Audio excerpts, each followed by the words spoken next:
खबर में खुश आमदीद। मैं हूँ आपका होस्ट सईद काजी और मेरे साथ हैं मियाँ शाहिद साहब, मेरे को होस्ट।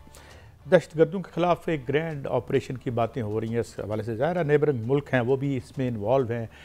ईरान से हम देखते हैं वहाँ से भी कई हमने दहशतगर्द वहाँ से इंडिया के जो स्पाइज़ हैं हमने वहाँ से पकड़े। इसी तरह से अफ़गानिस्तान क्या मामला है, इस पर बात मियाँ साहब आपसे कुछ लेंगे। इसके CPEC-2 के ख़िलाफ़ क्या कोई दुनिया सफ़ आरा हो रही है? कोई 20 एजेंसियों के बारे में कहा जा रहा है ममालिक की वहाँ इकट्ठी बैठी हैं। Is it worth it? क्यों वहाँ बैठे हैं, क्या कर रहे हैं वो वहाँ पर?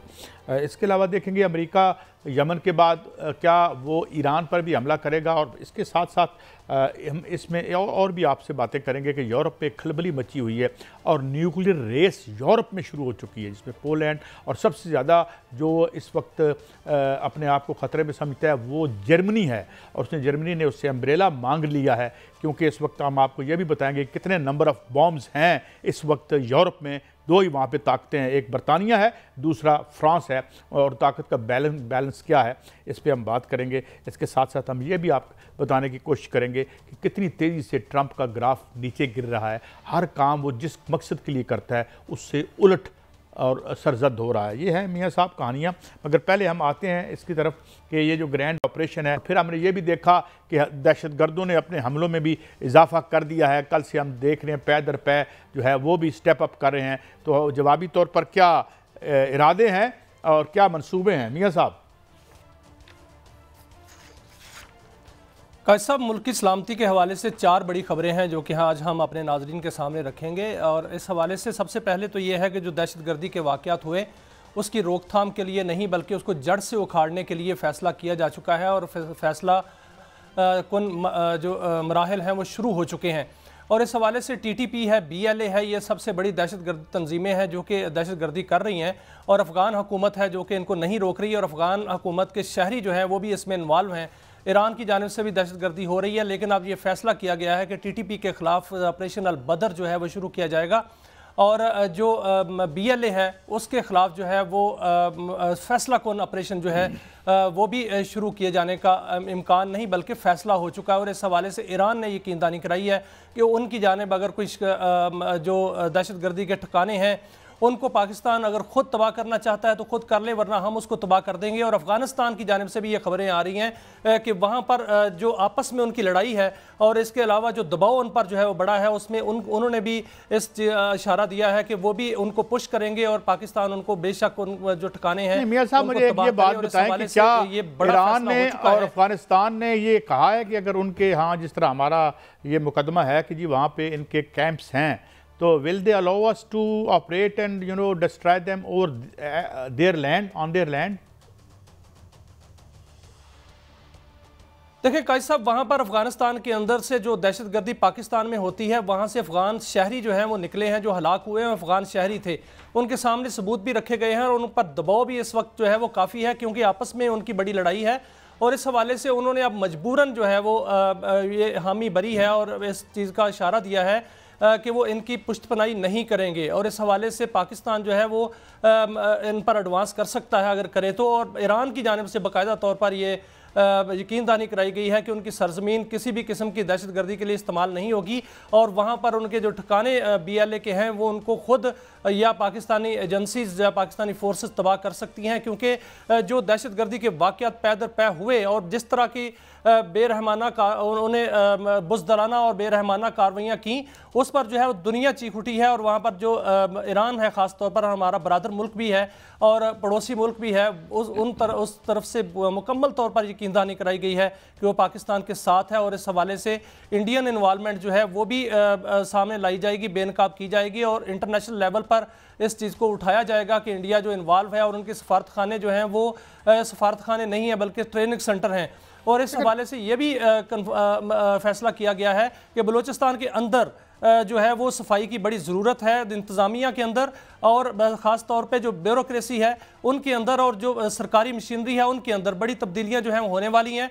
और वहाँ पर जो मशकूक एलिमेंट्स हैं उनको भी आइडेंटिफाई कर लिया गया है और जो मशकूक वहाँ पर अनासर हैं बाकी दीगर बलूचिस्तान के अंदर उनको भी आइडेंटिफाई कर लिया गया है कि वहाँ पर उनके होस्ट कौन है। और इस हवाले से तमाम तर तैयारियाँ मुकम्मल हैं। कल इसकी बुक जी मियाँ साहब देखिए ना, एक और बड़ा मसला है। अगर इंडिया में दहशतगर्दी जो है वो तो मोदी तो दहशतगर्दी पे खेलता है। सपोज अगर वहाँ दहशतगर्दी ख़त्म की जाए, सवेरे उसकी गवर्नमेंट चली जाए, लेकिन ये जाहिर है इसलिए वो एंटी पाकिस्तान बयानियाँ बेचता है, एक हवा पैदा करता है। हम तो पुरअमन हैं और हम तो कोई ऐसी कम से कम रियासती लेवल पे तो हम खुद विक्टिम हैं। लेकिन एक सवाल तो ये है ना कि जो ईरान की गवर्नमेंट है वो जो है अमेरिका और इजराइल का हुआ बेचती है वहाँ पे, और वो जो है अपना इंडिया वाले जो है वो पाकिस्तान का हुआ बेचते हैं, ये पाकिस्तान ने ये कर दिया पाकिस्तान। हालांकि हकीकतन पाकिस्तान जितना बड़ा विक्टिम बना है और ख़ुद अपनी हमाकतों की वजह से ही बने हैं। हमें ये भी मानना चाहिए कि जो हमने खुद जो है छेड़ लिया इस अफसाने को, तो आप उस अफसाने की हम कीमत भी दे रहे हैं। तो एक तो ये मामला है, तो आई डोंट थिंक कि ये ज़रा ईजी होगा। मगर मैं एक पहलू की तरफ और भी आता हूँ, वो पहलू ये है कि जहां इनको हमें आईनी हाथों से इनको निमटना है, हमें आईनी हाथों से, no two opinions about that, उसी तरीके से अपनी आबादियों को अपनी इशराफिया के इस्तेसाल से भी बचाना है, माल तोड़ प्रोग्राम से भी बचाना है। क्योंकि बेसिकली ये जो एक सेटअप है ये आपको रेडी और ब्रीडिंग ग्राउंड देता है, जिसको हमें इक्वली जिस तरह से ISPR के जो है DG उन्होंने कहा था कि यहाँ से हमें ये 2 नंबर जो माल बनाने के तरीके हैं जो हमारी शराफिया के अंदर जो है सरायत कर गए हैं, उनको हम ख़त्म नहीं करते, आबादियों को उनकी हकूक नहीं देते। तो एक वजह ये भी तो है। तो मुझे लगता है कि एक वक्त में 2 ऑपरेशन करने पड़ेंगे मियाँ साहब। एक हमें अंदर ऑपरेशन करना पड़ेगा जो हमारा माल खा के लोगों को महरूम रखते हैं, एहसास महरूमी पैदा करते हैं, और एक वो जो उस एहसास महरूमी का फ़ायदा उठाकर जो है वतन अजीज़ को निशाना बनाते हैं। मियाँ साहब देखें काजी साहब, अब जो आपने बात की है बिल्कुल ठीक है। असल में काजी साहब जो एलिमेंट्स हैं ना जो आपने बात की, जिसमें वो अनासर ऐसे अनासर जो अवाम के हकूक़ गस्ब करते हैं उनको भी इस दफ़ा जो है वो आइडेंटिफाई कर लिया गया है। असल में इस दफ़ा जो है ग्रैंड ऑपरेशन इसको इसलिए कहा जाता है कि ये मल्टीपल ऑपरेशन होगा। इसमें कई तरह के पहलू जो हैं वो सामने रखे जाएंगे। एक बारी जो है वो फौजी ऑपरेशन भी किया जाएगा और दूसरा इंतज़ामी ऑपरेशन भी किया जाएगा। सबसे बड़ी बात यह है कि जो करप्शन का एलिमेंट है उसको भी ख़त्म किया जाएगा और जो वहाँ पर जो स्मगलिंग का एलिमेंट है उनको भी ख़त्म किया जाएगा और हर किस्म के जो वसाइल हैं वो बरूए कार लाए जाएंगे। नेशनल एक्शन प्लान पर मुकम्मल तौर पर अमल करने का फैसला किया गया है और इस हवाले से सबसे बड़ा फोरम जो पार्लिमान है उसको कल इत्माद में लिया जाएगा और पार्लिमान की सिक्योरिटी कमेटी जो है उसकी ब्रीफिंग कल 11 बजे होगी। कौमी असम्बली के स्पीकर अयाज सादिक की सरबराही में वहां पर इजलास होगा। वहां पर मुसल्लह अफवाज के तीनों सरबराह जो हैं वो वहां पर। मैं तो बहुत ही ऑप्टिमिस्ट हूँ, मगर मैं यहाँ एक तफन्नुन तबा के लिए एक आपको बात सुना के आगे बढ़ता हूँ। मैंने एक इंटरव्यू BBC पे देखा, एक बहुत बड़ी जो माफिया लॉर्ड थी उसका एक फ़िक्रे का इंटरव्यू BBC पे चला था, बहुत पुरानी बात है। तो उसने कहा कि ये ड्रग का मैनेज हम कैसे ख़त्म करेंगे। तो उसने कहा इसको ख़त्म करने के लिए पहले तो आपको DEA ड्रग एनफोर्समेंट एजेंसी जो अमेरिका की है शायद उसको ख़त्म करना पड़े। फिर वो कहने लगी शायद हुकूमत को भी ख़त्म करना पड़ जाए। बहरहाल ये तो फ़िक्र जुमला मोतरज़ा है। आगे बढ़ते हैं। ये जो क्या खबर आ रही है कि भारत तो के पास तो और कोई काम ही नहीं है, 80 करोड़ लोगों को वो रोज़ाना खैरात ना दे तो वहाँ यानी एक ऊधम बर्पा हो जाए। वो जो आधार कार्ड देते हैं 80 लोगों को खैरात देती है 5वीं बड़ी ताकत, $5 ट्रिलियन की इकॉनमी। वहाँ हालत ये है कि यानी ऊधम मचाया हुआ है वहाँ पे अदानियों ने और अंबानियों ने, और कोई पता नहीं कितने लोग तो इंडिया के यानी UK में बैठे हुए हैं और उनका एक्स्ट्रेडिशन ट्रीटी भी है जो यहाँ से माल उठा के ले गए। मगर जाहिर है उनकी पुश्त पे हाथ है माफ़ी चाहता हूँ मोदी साहब का, और वो इसलिए वो वापस नहीं आ सकते। मगर वो उनकी एजेंसियों को कोई और काम है कि वो अपने फंड किसी बेहतर तरीके के लिए इस्तेमाल करें बजाय हमारे खिलाफ साजिशें करें। मियाँ साहब काजी साहब देखें, जो मोदी है और भारतीय सरकार जो है ये अमन की दुश्मन भी है, सलामती की दुश्मन भी है और ये सरकार जो है ये अपनी खुद दुश्मन है। और ये सबसे बड़ा दुश्मन जो है ये CPEC की दुश्मन है, क्योंकि CPEC किसी को जो है ना भा नहीं रहा, उनकी आंखों में खटक रहा है। पाकिस्तान में CPEC 2 शुरू होने जा रहा है और इस हवाले से भारत नहीं बाकी दीगर जो है जो ममालिक हैं जिसमें यूरोप भी है, यूरोपियन ममालिक भी हैं और इजराइल है, ख़ास तौर पे उन्होंने पाकिस्तान के ख़िलाफ़ जो है वो बिल्कुल महाजराई की हुई है और इस हवाले से गढ़ जो है साजिश का वो भारत है। और नई दिल्ली में ये खबर ये है कि वहाँ पर 20 जो ममालिक हैं उनकी एजेंसीज के जो सरबराहान हैं या नंबर 2s हैं वहाँ पर मौजूद हैं और मुकम्मल तौर पर यह मंसूबा बनाया जा रहा है कि CPEC 2 को किस तरह नाकाम करना है। और इस हवाले से भारत जो है वो उससे पहले ही अरबों डॉलर की फंडिंग जो है वो करता है और बलूचिस्तान के अंदर जो भारतीय फंडिंग है वो सामने नज़र आ रही है। और इस हवाले से जो वहाँ पर साजिश पक रही है उसका पाकिस्तान को इसका इदराक है और पाकिस्तान ने मुकम्मल तौर पर उसका तोड़ भी कर लिया है और चाइना ने भी इसका तोड़ कर लिया, क्योंकि पाकिस्तान और चीन ने यह फैसला कर लिया है कि अब CPEC 2 जो है वो ना सिर्फ बन के रहेगा बल्कि ग्वादर एयरपोर्ट और ग्वादर सी पोर्ट दोनों जो प्रोजेक्ट हैं वो मुकम्मल ऑपरेशनल किए जाएंगे और वहां से तिजारत बाकायदा तौर पर शुरू की जाएगी। और ये जो मियां साहब, क्योंकि मुझे ब्रेक पर जाना है, मगर on the risk of being repetitive और on the risk of repeating something, only read few lines जो बड़ी क्लासिक फिलाप थी, fall of the Roman empire. उसमें लिखा था कि किसी बड़ी तहजीब को बाहर से किसी ने तबाह नहीं किया, वो अंदर से खुद तबाह हुई। तो हमें चाहिए कि हम अंदर से अपने आप को ताकतवर करें, बाहर वाले अपनी मौत आप मर जाएंगे। लिहाजा ये ज़्यादा इम्पॉर्टेंट है। ये इसके साथ ही एक ब्रेक लेते हैं, ब्रेक से वापस आएंगे तो बहुत सी बातें हैं। अमेरिका यमन के बाद ईरान की तरफ आएगा। अमेरिका के अंदर क्या हो रहा है? यूरोप में एक वार मेनिया शुरू हो गया है, यानी खुद यूरोप के माबैन लड़ाई शुरू हो गई है। एक जैसे आप कहते हैं असले की दौड़ शुरू हो चुकी है। क्या मामलात हैं, इस पर बात करेंगे और IPPs पे बात करेंगे। क्यों सोलर को ख़त्म किया जा रहा है, अंदर की स्टोरी आपको देंगे। हुआ क्या है, क्यों सोलर का हम जो बेचेंगे वो 10 रुपए का होगा और वो जो हमें बेचेंगे वो महंगा होगा, इसकी असल वजह क्या है, एक ब्रेक के बाद।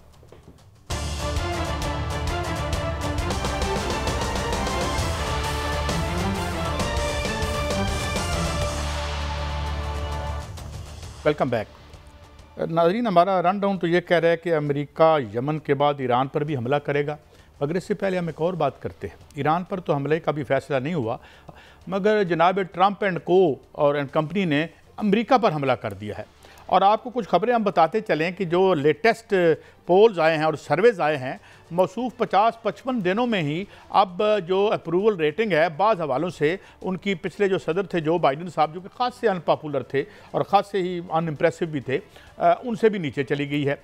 और इस हवाले से आपसे हम ये भी बात करेंगे कि इन इकदामात से जो यूरोप में खलबली मची हुई है और रात को पुतिन और रूस का खौफ इन्हें सोने नहीं देता। हत्ता कि जर्मनी जो सबसे बड़ी स्ट्रॉन्ग इकॉनमी है, लेकिन उसके पास बॉम्ब्स नहीं हैं। बम जो है सिर्फ 2 मुल्कों के पास है एटम बम, एक फ्रांस है और दूसरा बरतानिया है। फ्रांस के पास एटमी आबदोज भी है, लेकिन मेरे ख्याल में मगर टोटल जो बॉम्ब्स हैं वो तकरीबन 500 के करीब हैं, जो कि इन दोनों मुल्कों के पास है। एटॉमिक वॉर हेड्स की हम बात कर रहे हैं। अब जो परेशान है, जो सो नहीं पाते, जो इनकी रूलिंग क्लासेस हैं जो जर्मनी की, वो फौरी तौर पर अम्ब्रेला मांग रही हैं। पोलैंड हम जानते हैं कि कोल्ड वार में एक बहुत बड़ा मजबूत मुल्क था और उसकी वो एक कम्युनिस्ट ब्लॉक में था, जो बाद में इधर आ गया और उनके पास टेक्नोलॉजी भी है। उन्होंने फौरी तौर पर मियाँ साहब तगोदो शुरू कर दी है एटम बॉम्ब बनाने के लिए। तो एक ये बात। दूसरी बात ये कि एक जो रिसेशन है वो अब पूरी दुनिया के दरवाजे पे दस्तक दे रहा है। मगर यहाँ मैं एक गलतफहमी दूर कर दूँ, फिर मैं बॉल आपकी तरफ फेंकता हूँ। ये भी ज़रा हमें समझ लेना चाहिए, it's not a person specific.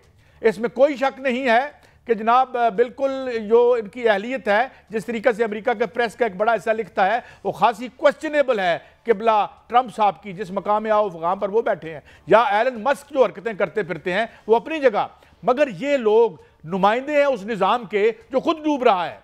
ये बात कोई नहीं करता, क्योंकि एक्स लेफ्ट तो पहले ही आपको पता है NGOs खोल के बैठ गया है, तो वो तो नहीं बताएंगे आपको। तो हम आपको ये बताते हैं कि basically it's a systemic failure.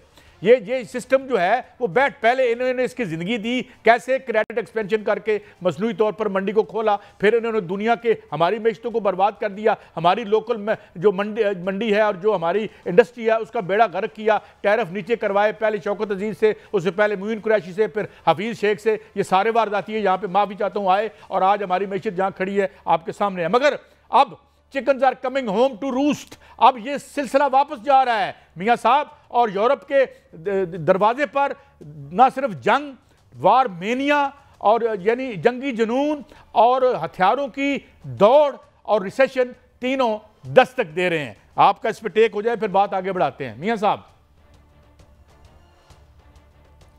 असल में काजी साहब, इसके बाद मैं बात करता हूँ। इसके बाद मैं आपसे एक रहनुमाई भी चाहूँगा, जो कोई अमेरिका पूरे मशरक़ वुस्ता में जो कुछ कर रहा है।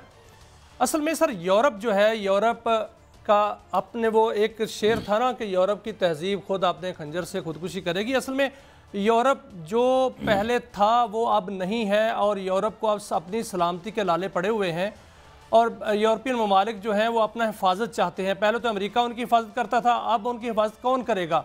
आपने देखा कि जर्मनी को पुतिन ने कहा कि हम उस पर हमला क्यों करेंगे, जर्मनी तो अपनी मौत आप मर रहा है, वहाँ पर सड़कें टूटी हुई हैं, वहाँ पर जो है मईशत का निज़ाम धर्म भरम है, स्कूल तालीम का निज़ाम जो है वो भी धर्म भरम है, तो हम उस पर हमला क्यों करेंगे, हम उसको अपने गोद क्यों लेंगे, हम वहाँ पर जो है उनका कर्जा क्यों उतारेंगे? ये हालत जो है वो यूरोप की हो गई है। जिस यूरोप को बड़ा तहजीब याफ्ता और बड़ा तरक्की याफ्ता कहा जाता था, अब उसकी कलाई खुलना शुरू हो गई है। दूसरी जानब जो अमेरिका है काजी साहब, वहाँ पर ट्रंप की जो पॉलिसियाँ हैं वो खुद अमेरिका के अंदर जो है वो एक बगावत सा माहौल जो है वो पैदा किए हुए हैं।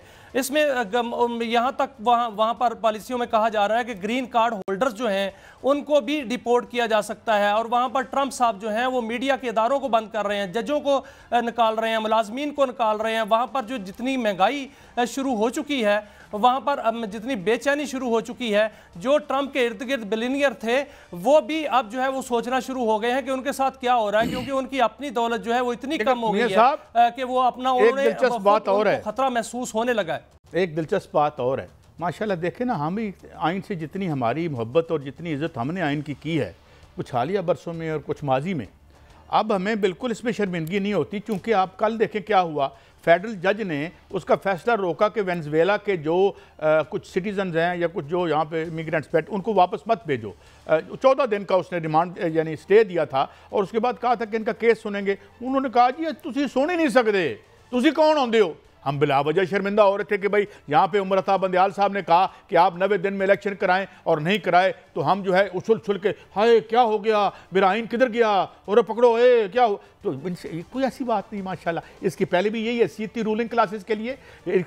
ये अब यही आइन, यही डॉक्यूमेंट्स ये हम पे हुक्मरानी के लिए इस्तेमाल करते हैं, और जब ये डॉक्यूमेंट्स इनके रास्ते में आते हैं तो उनको उठा के इधर फेंक देते हैं। मैं ज़ियाउल हक को कोट कर रहा हूँ, उन्होंने कहा था आइन के बारे में, मैं नहीं कहता मेरे लिए मुकद्दस है, ये चीथड़ा रैग का लफ्ज इस्तेमाल किया था उन्होंने। So now this is happening right from the United States of America to every small country. लेकिन काजी साहब जो ट्रंप के जितने भी इकदाम हैं वो कनाडा ने भी जो है वो रिजेक्ट कर दिए, यूरोप ने भी रिजेक्ट कर दिए, तकरीबन रूस ने भी रिजेक्ट कर दिया। तो कनाडा की बात का अमेरिका की बात कौन मान रहा है? ट्रंप की कोई भी नहीं मान रहा। तो आगे आप मुस्तकबिल का नक्शा क्या देख रहे हैं? अच्छा, अब ये है कि ये जो मैं दो बातें आपको बताना चाहता हूँ बड़ी दिलचस्प। अभी कल की बात है कि जब गजा में एक बर्बरियत का बाजार गर्म था, तो मुसलमान मुल्कों में क्वाइट जस्टिफिएबली हमने अच्छा किया, और हमारे छोटे छोटे बच्चे, मैंने एक छोटी सी बच्ची को देखा यानी 7-8 साल की, तो कोई मैकडोनल्ड गया तो उनका ये नहीं खाना हमने, मैकडोनल्ड नहीं खाना हमने, इस तरह दर्द था। मगर आज क्या हो रहा है मियाँ साहब, देखें हिस्ट्री किस तरह इतनी जल्दी रिपीट करनी शुरू हो गई। पूरे यूरोप में, कनाडा में लोगों ने जो अशाए सर्फ हैं, जो कंज्यूमर्स गुड्स हैं, छोटी मोटी ड्रिंक्स हो गए, बेवरेजेस हो गए, उस पर उन्होंने उनको खरीदना बंद कर दिया है।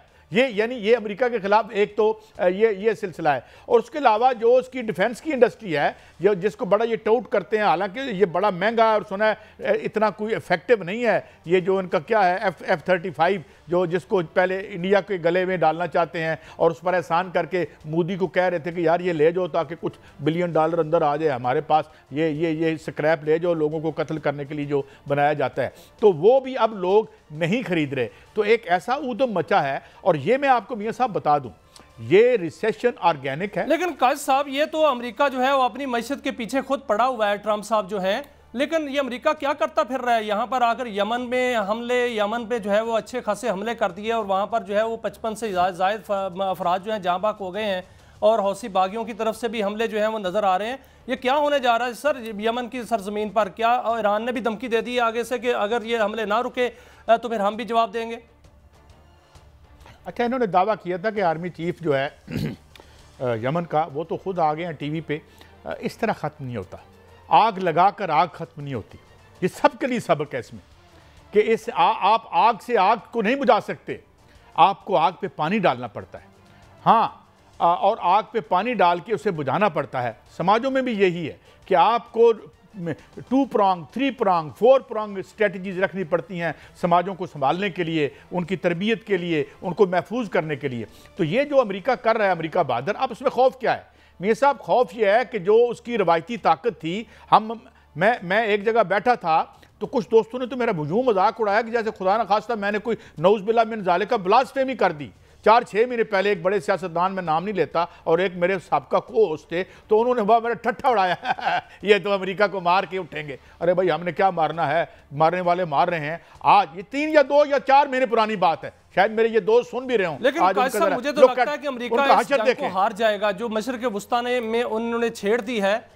कायद साहब, जो मशरिक़ वुस्ता में जंग जो है वो छेड़ दी है अमेरिका ने, वो लगता है कि हार जाएगा। उसका बहरी बेड़ा जो है वहाँ से हमले तो कर रहा है, लेकिन इतने महंगे हमले और दूसरी जानब से बड़े सस्ते हमले जो हैं वो हो रहे हैं और अपना टारगेट भी अचीव कर रहे हैं, और उनका बहरी बेड़ा जो है जिसका नुकसान पहुँच रहा है, मुझे तो लगता है कि बहरी बेड़े वहाँ पर समंदर बुर्द ना हो जाए कहीं, और वहाँ पर जो है वो तजारत फिर जाहिर है पूरे इलाके का जो कंट्रोल है वो तो अमेरिका के पास नहीं रहेगा, क्योंकि अमेरिका मिलियंस डॉलर्स खर्च करके वहाँ पर जो है वो हमले करता है। और दूसरी मियां साहब, अपनाए हुर्मुज़ में या किसी भी बड़े ट्रेड रूट पे 2-4 अगर जो तिजारती जहाज़ हैं वो हिट हो जाते हैं तो पूरी दुनिया स्लम्प। देखें, ये हाउस ऑफ कार्ड्स होता है।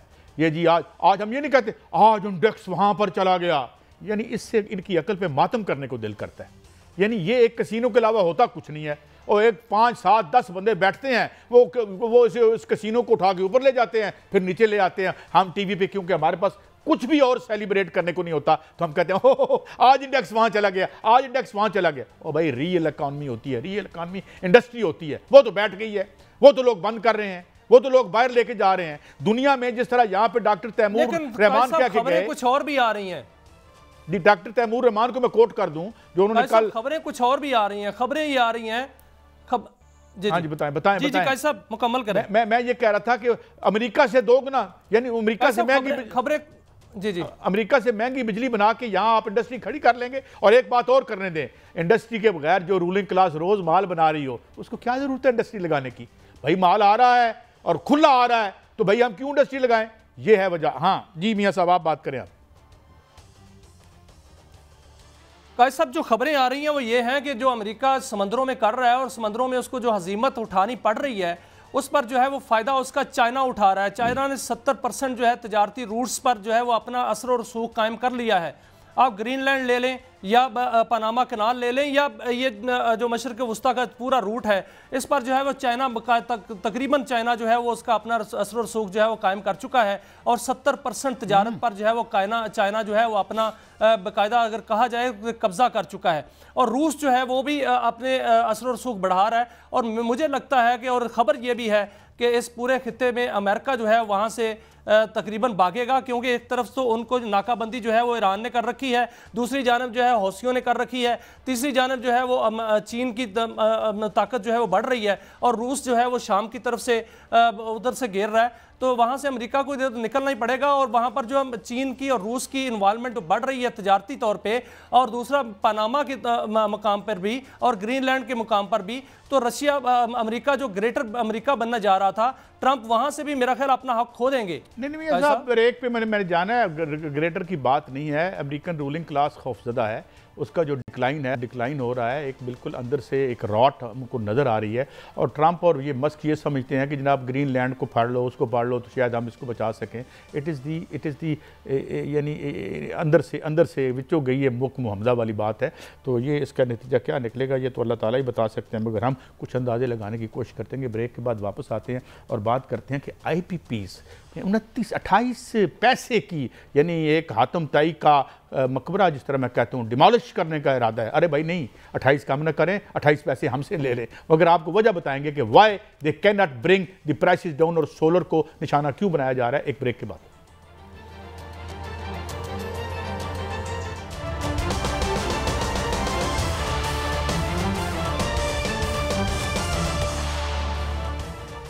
Welcome back. मियां साहब, सबसे पहले तो मैं आपसे एक खबर पूछना चाहता हूं, क्योंकि मुझे आज कई फ़ोन आए हैं जिसमें कुछ हमारे दोस्त पूछ रहे थे कि ये जो 10 रुपये का यूनिट होने जा रहा है, क्या ये भी जिस तरह दीगर माशाल्लाह हमारे आला कानून बने हैं कि रेट्रोस्पेक्टिव उसका जो है इतलाक हम 1902 से भी कर सकते हैं, तो क्या इसके इतलाक उन पर भी होगा जो ऑलरेडी लगा चुके हैं और वो उनका भी 10 रुपये हो जाएगा, या जो ये रहमतें उन पर नाजिल होंगी इस अच्छे और आला महीने में जो अब लगवा रहे हैं, जो अपना सोलर है, ये अब से 10 रुपये है या पिछले वालों पर भी 10 रुपये इंशाअल्लाह ताला नाफिज हो जाएगा?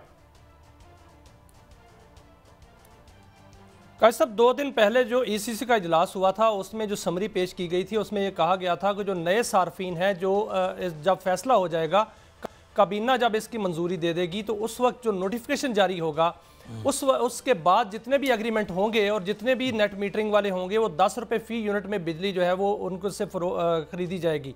लेकिन उससे पहले जितने भी एग्रीमेंट हो चुके हैं वो 27 रुपये फ़ी यूनिट में ही बिजली उनसे खरीदी जाएगी। लेकिन इस हवाले से जो आइनी माहिरीन और कानूनी माहिरीन हैं वो इसको फेयर डील करार नहीं दे रहे।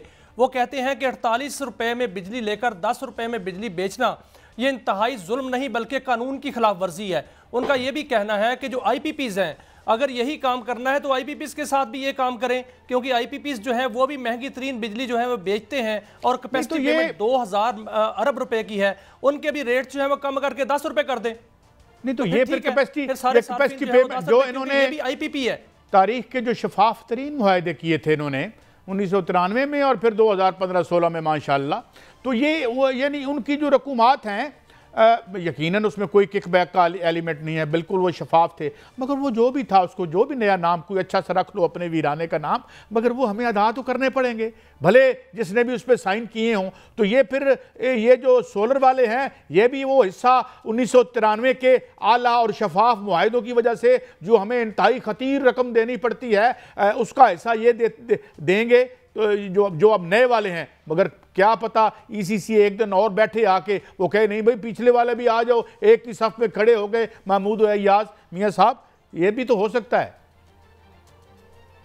देखिए काजी साहब ऐसा मामला ये है कि जो IPPs हैं वो उनको हम 2000 अरब रुपया सालाना कैपेसिटी पेमेंट दे रहे हैं और हुकूमत कहती है कि नेट मीटरिंग वाले जो हैं वो 159 अरब रुपया उनका बोझ पड़ रहा है। हालांकि हुकूमत ये गलत कहती है, क्योंकि इस वक्त जो सोलर सार्फिन है वो 1,57,000 सोलर नेटवर्क सार्फिन है और उन्होंने जो बिजली बेची थी वो 1 अरब 26 करोड़ 90 लाख यूनिट बिजली गुज़श्ता साल जो है वो बेची। अगर इसको 27 से ज़रब दिया जाए तो ये सिर्फ 34 अरब रुपये बनता है।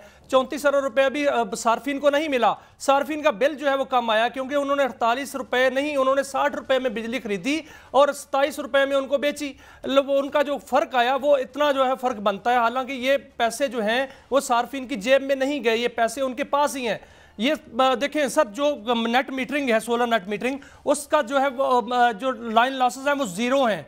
अगर हम 8000 मेगावाट की सोलर नेट मीटरिंग जो कि माजी मुस्तकबिल में कही जा रही है कि पैनल खरीदे जा चुके हैं वो आ जाएं तो आपका घरेलू जो सेक्टर है वो बिल्कुल बिजली से निकल जाएगा और जितनी भी एक्सेस बिजली है, जितनी महंगी बिजली है वो उसमें ख़त्म हो जाएगी और बिजली सस्ती हो जाएगी। मियां साहब मैं आपको नेट मीटरिंग वाले जो हैं वो अपना बिल भी बचा सकेंगे। मियां साहब काम कुम क्या करना है इन्होंने वो खबर मैं आपसे लूँगा, मगर एक खबर मैं आज और आपको देता हूँ और ये मैं कुछ ज़ाती तौर पर टेबल स्टोरी पेश नहीं कर रहा। डॉन का सिचुएशनर आज बॉटम पे एंकर की सूरत में लगा हुआ है 8 कॉलम का या 6-7 कॉलम का। मैं पेश करता हूँ कुछ फैक्ट्स एंड फिगर्स। ये हुआ क्या है, इन्होंने हमें बताया था कि हम बैंकों से पैसे लेकर ये जो सर्कुलर डेट है इसके बोझ को ख़त्म करेंगे और मुबैना तौर पर नहीं, नासिर जमाल साहब हमारे दोस्त, मेरे एक्स कोलीग हैं, आजकल डॉन में होते हैं, उन्होंने बताया है कि इन्होंने कुछ बैंकों ने, ज़्यादातर बैंकों ने कहा है कि ये रीस्ट्रक्चरिंग करवाना चाहते थे। कितनी? तकरीबन ये रीस्ट्रक्चर करते 683 अरब रुपए की रीस्ट्रक्चरिंग करते। फिर इन्होंने नया लोन मांगा उनसे, ये किसके लिए? ये जो हमने कैपेसिटी पेमेंट पे करनी है, यानी ये लोन तो हम पे करेंगे ना, मगर पैसे हमने कैपेसिटी पेमेंट वालों को देनी है जो बिजली की बजाय अंधेरे हमारे घर बेच के उसका बिल हमें पेश कर देते हैं। लोड शेडिंग भी तो माशाल्लाह यही करते हैं ना मियां साहब।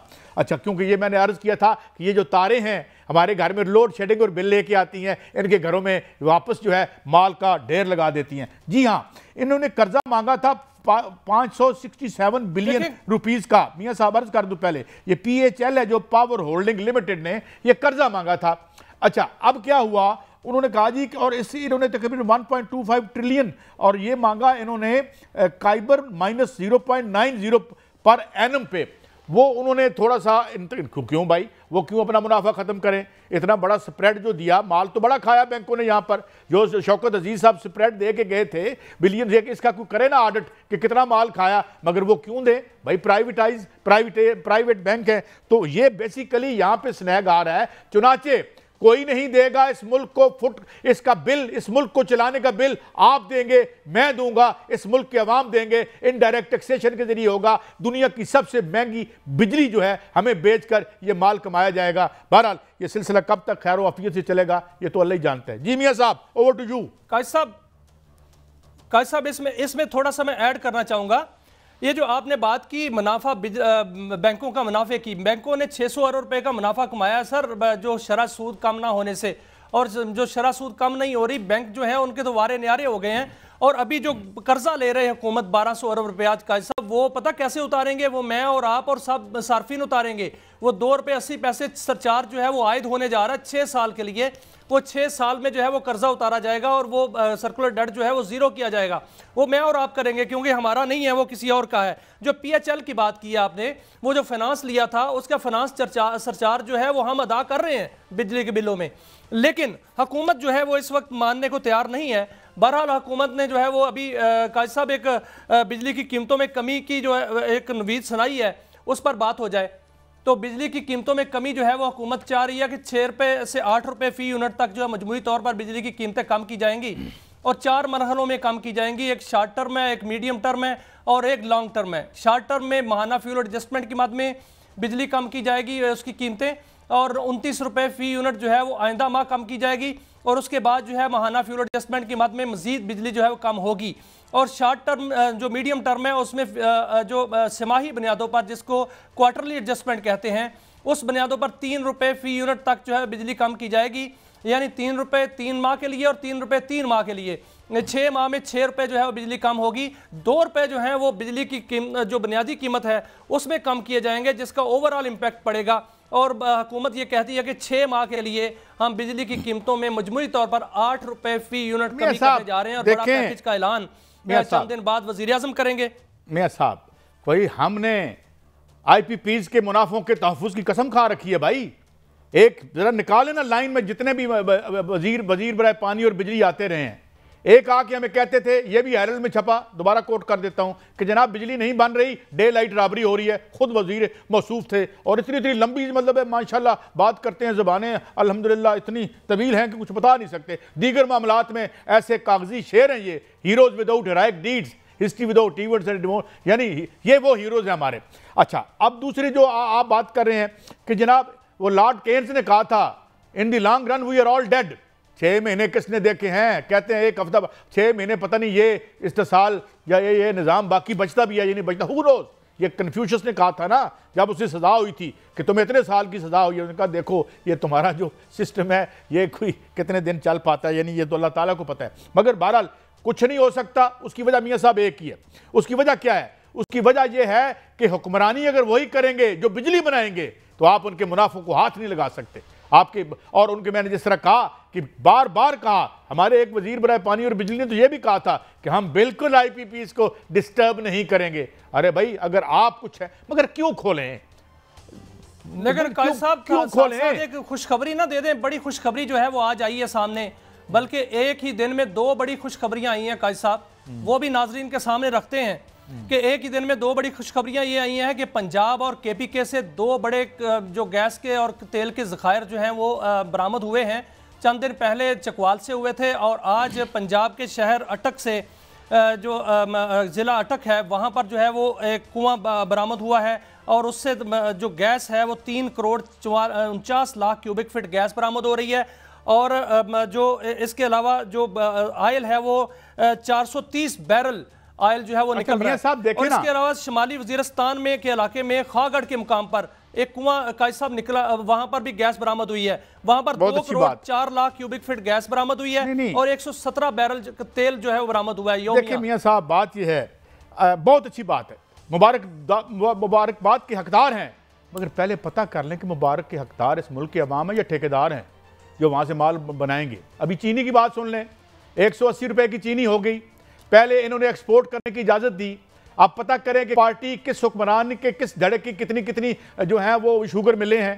पहले बाहर जाने दी, बाहर चली गई चीनी की बरामद, अब चीनी की दरामद होगी। इस तरह पहले जिस तरह मैंने कहा था, हमारे इंतहाई आला शफाफ इलेक्शन करवाने वाले जनाब अनवारुल हक साहब, उन्होंने कहा था एक इनएलियनेबल राइट है, इनएलियनेबल राइट है मुनाफा कमाना। बिल्कुल ठीक है, सिर्फ चंद बंदों को ही है, हमारा तो कोई नहीं भाई। और उन्होंने कहा कि मैं कैसे कर देता, किसानों को मैं कुर्बान कर दूंगा। ये उनके लफ्ज़ नहीं है, ये मेरी एक्सप्लेनेशन है, खुदा न खास्ता मेरी गिरफ्त ना हो जाए। कि उन्होंने कहा जी जो मुनाफा है वो सैक्रोसैंक्ट है, इसलिए अगर हमने यहाँ से बाहर से मंगा ली गंदम तो क्या हुआ, क्या फ़र्क पड़ता है। तो जनाब इसलिए हम अपने इस मुनाफे की आल्टर पे, इस कुर्बान गाह पे सबको कुर्बान कर देंगे। तो बहरहाल खुशखबरी तो है, मगर अवाम के लिए है या नहीं। अवाम को तो पता है कि वो 180 रुपए की 6 लाख टन जो है वो चीनी एक्सपोर्ट की गई थी। उस वक्त की ईसीसी ने ही ये इजाज़त दी थी।